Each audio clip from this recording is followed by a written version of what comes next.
there, YouTube? I'm back again today for another game review. And today I'm very excited checking out Costume Party Assassins from Playroom Entertainment. This is for 2 to 6 players. Take about 30 minutes to play, and it's for ages 10 plus. And in Costume Party Assassins, you are going to a costume party. You're going to have a nice, thick, chunky Meeple who's going to be moving all around the party, slowly but surely killing other people at the party, and hopefully being the last person left at the table alive at the party, in which case you are the winner of the game. It is a deduction game. We're going to be moving around, killing people, and trying to stay hidden. It's light, it's simple, but is it good? Let's open it up, and I'll tell you what I think. Alrighty then, we're going to take a look at what you're going to get inside of Costume Party Assassins. So first and foremost, we have our handy dandy rule booklet. It's just really this page right here. This is just components right here. So this is all you're going to need to know. Very well done. Should have you up and running in no time at all. And I can also teach you how to play the game right now.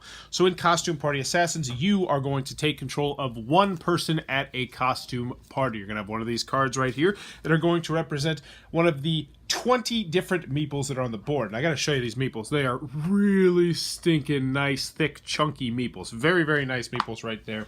And your job is to be the last person left at the table alive. You don't have to be the last person at the party left alive, just the last person left at the table. So when you first set up the game, you're going to put 4 people in each of the different colored rooms, and then you're going to mix up the cards. You're going to deal 1 card out to every person who is playing the game, like so. So we'll just pretend we got a 4-player game. And then you're going to decide who goes first, and it's really simple. On your turn, you're going to do one thing. You're going to roll this die right here. It's either going to be green, red, yellow, blue, or black. So, first let's take a look at the character we are. We are the rock star, who happens to be right here. So it's good to know where you are, of course. Then you're going to roll the dice. So if you get green, red, yellow, or blue, that means that you are going to be able to move any one person into that room or any one person out of that room. It does not have to be your character, just any character at all. So if I rolled the yellow, I could move the ghost in, or I could move this guy out, or I could move myself, blue, over here, or I could move this lady in. You get to move one person in or out whenever you roll green, red, yellow, or blue. Then your turn's over, pass the die, simple as that.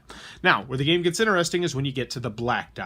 And the black die is going to allow you to kill one person. And there's 2 different ways to kill in this game. The first way is that you can kill someone in your room. And you just say, all right, I rolled the black die, and this person is now dead. Now, if you killed someone else, and this was their card, so let's take a look and see if this just happens to be somebody else's card. It is not, then that person is eliminated from the game. It's player elimination.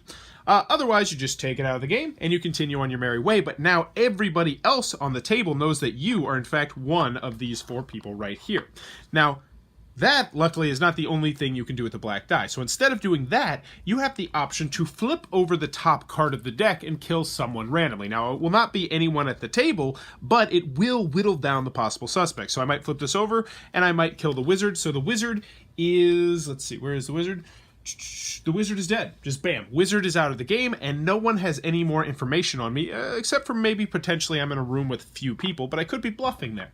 Now, the catch is you can only do this particular action where you flip a card off the top of the deck 3 times. So you're actually going to keep this card in front of you to help everyone remember how many times you have done that. Once you have 3 dead guests in front of you that you flipped over, then you have to kill someone in your room, even if it gives you away. Now, in the unfortunate scenario where you are the only person left in your room and you roll a black die, well, you're super sad and you just kill yourself and you are dead, and you then are out of the game. You reveal your card, and you continue to do this until there is only one person left alive at the table. Whoever is the last person left alive is the winner of the game, and that, in a nutshell, is how you're going to play Costume Party Assassins. Alrighty then, Costume Party Assassins from Playroom Entertainment. What are my final thoughts? Let's go over the pros, let's go over the cons. First, on the con side, game's not going to be for everybody for a variety of different reasons. It's very light, and it's very simple, which you immediately have to know. This is just, it's dumb simple. It's just roll a dice and then do one thing on your turn and just do that over and over and over again. So it will get repetitive. Also, it's best at the higher player counts. I feel like it just makes the game more fun. I have played it at 2 players, and that's really where the 30-minute time frame comes into play, at least in my personal opinion. And I liked it best when there was more players. Now, that being said, another con that some people are going to have is that it's player elimination, which means you can get eliminated super early. Like if there's 4 or 5 people in a room and someone's just like, well, I rolled the black dice, I have to kill somebody, and that just happens to be you, well, then you're out of the game for the next 15, 20, maybe 25 minutes. Now, it says it's a 30-minute game. I honestly think it's somewhat shorter, especially know what you're doing, because it is a very simple, straightforward game, but player elimination is going to be a turnoff to some people. Next comment I have is that this is a very light game. Like, you could play this with 6 or 7-year-olds, because I have in my classroom, but the theme is more of a darker theme as you're killing people at a party. So while I do like the theme, I actually think it's a fun theme, an enjoyable theme, it's a little bit darker than you might want for your family. So what we were end up doing is saying that you're kicking people out of the party, but unfortunately that actually turned into bullying, where they were bullying people out of the party and saying, "Really, Mark, are you eating more of that pizza?" Because there's pizza spread around the board, and then the person like runs out the door crying, which, you know, I guess it's better to have kids bullying than killing each other, but still, the theme is going to be a turn off to some people. The board, it looks just god-awful. Like, it doesn't bug me that much because it's perfectly functional, and I actually like the little details in there, but man, this board could have looked a lot better. It looks like it was made in like MS Paint or something like that, which will be a turnoff to a lot of people.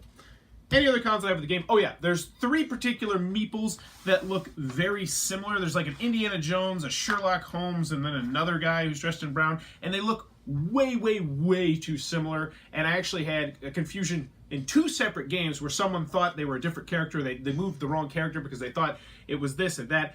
There's just 3 that look light brown, and they should have really mixed those colors up a little bit, at least in my personal opinion. Not a deal breaker, but something that I did want to mention.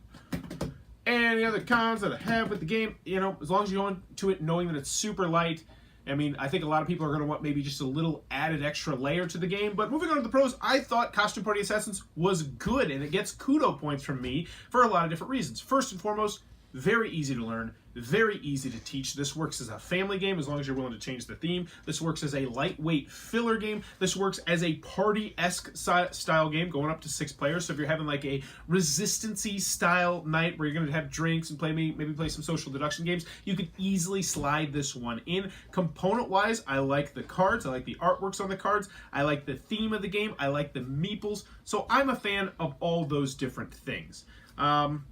Yeah, I just like how simple it is. I like the fact I can play with the kids in my class, but at the same time, bust it out on a game night. And that's really what you need to know. There's not much to tell you about the game because it's a stupid simple game. So in the end, Costume Party Assassins, it's a game that I think is good, slightly better than good. I'd say it's good to very good. Is it one that I'm going to keep?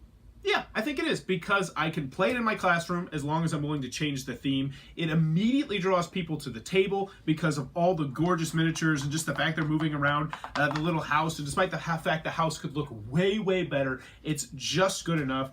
And this is one that I am going to be keeping, and I think it's going to see a good deal of play just because it's the kind of game, too, where the rules are short and concise. Like, this is the rules. I can have this thing read, and yeah, I can reread this, relearn the game, you know, a year from now, in 3 minutes, and have the game taught in 5 minutes and be playing a game that I enjoy after 5 minutes. So I'm all for that. So Costume Party Assassins from Ultra Pro Entertainment, a game that I would say is very good, especially if you don't mind the theme. So there you go. If you enjoyed this review, please be sure to click on that subscribe button down below, or in the comments below. Let me know, what is the most awkward experience you've ever had at a costume party? Whew. Okay, so I used to go as just ghosts. I used to just cut out sheets, and then I would put holes, and then I would just have like 40s and stuff, and I'd walk around saying I'm the 40 ghost and going like, ooh! But I would get like the crummiest sheets that I could find that had like little patterns on it, so they weren't even white. But I remember I ran into this woman that I knew like 5 years before. This was when I was probably like in my mid-20s, and I'd known her back when I was, you know, a late teenager. And we ended up making out, just getting hot and heavy, like second base type stuff in this closet of this guy's house. The only thing that broke it up was her fiance walked into the room, which was very unexpected because I was like, oh my gosh, I'm so, you know, I was planning on playing like the drunk card and this card, and he's like, oh no, that's fine with me. And I was just like, what's about to happen right now? I'm not going to go into what did happen, but needless to say, that was a very interesting night.